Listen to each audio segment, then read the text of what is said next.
क्योंकि आपको पढ़ाई तो करवाई गई, आपने डिग्री तो ले ली, मगर व्यवहारिक ज्ञान आपको उपलब्ध नहीं हुआ। तो माताओं का दायित्व है कि अपने बेटे बेटियों को वो संस्कार दे। वो संस्कार ऐसे होंगे जिनकी बदौलत आपका जीवन सशक्त बन सकता है। तो पहली बात मैंने कही, बोलने की कला आनी चाहिए, दूसरा व्यवहार अच्छा होना चाहिए, और अगर तीसरी बात मैं कहूं तो साधु संतों के प्रति जो एक लगाव होना चाहिए वो भी जरूरी। और मानकर चले जो साधु संतों के पास आते हैं वो कई बार अनेक प्रकार की कठिनाइयों से अपने आप को बचा लेते हैं, और कठिनाइयां आ भी गई तो उसका सॉल्यूशन संत लोग बता देते हैं, रास्ते बन जाते हैं और मंजिल तक पहुंचने की कामयाबी भी हासिल हो जाती है। तो मैं कन्याओं से कहना चाहूंगी, आज कई ऐसे नए चेहरे हैं, संभवतः मैं उनको पहली बार देख रहे, जिसका अर्थ हुआ 50 दिन से ऊपर, लगभग 50 दिन हमें यहाँ आए हो गए हैं और आप एक बार भी नहीं आए। कसूर किसका? थोड़ा आपका, थोड़ा मम्मी का।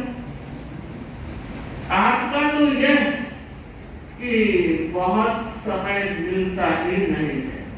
रोजाना तो एग्जाम रहते हैं, एक जमाना वो भी था महीने में एक टेस्ट होता था, बस हमें याद है 3 टेस्ट होते थे, एक 6 माइल एक 12 माइल, बस जयराम।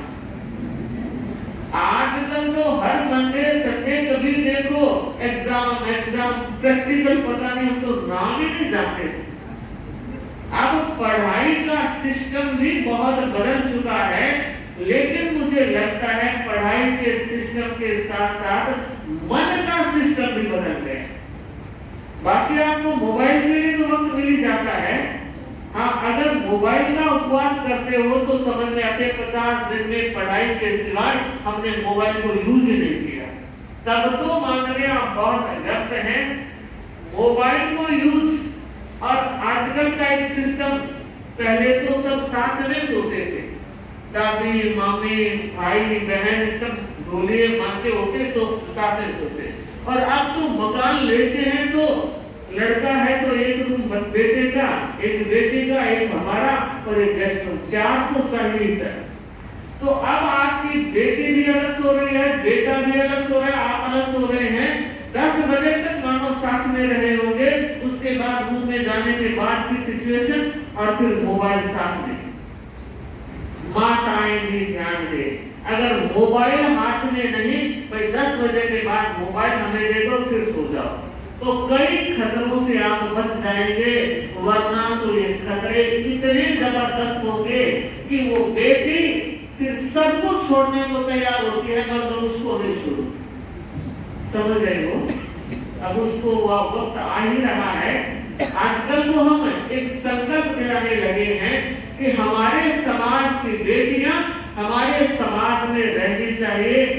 तेरा पंथी की बेटी तेरा पंथ में, और ये नहीं तो जैन ही सही, लेकिन न जैन न तेरा पंथी, और आप तीसरी कौम के साथ जा रहे हो, और वो तो मेरा दोस्त है, वर्षों से मैं जानती हूँ, मुझे पता है वो दोस्त है, वर्षों से जानते नहीं होंगे, मगर प्रैक्टिकल लाइफ अलग चीज होती है और सपनों की दुनिया अलग चीज होती है।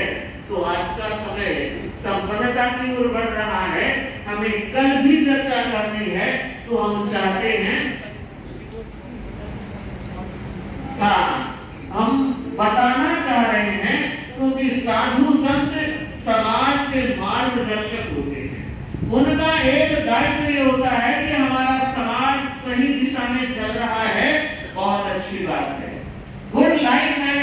अगर दिशा कहीं सही नहीं रही, अगर 2-4 कदम भी फिसल रहे हैं, तो हमारा भी एक दायित्व बनता है कि फिसलते कदमों को सहारा दें। चोट खाकर गिर पड़े वो आदमी नादान है, चोट खाकर गिर पड़े वो आदमी नादान है, लट पड़ा के चरण पर हंसना बड़ा आसान है। थाम ले जो हाथ गिरते आदमी का, थाम ले जो हाथ गिरते आज नहीं होता वही भगवान है, आज नहीं होता वही भगवान है।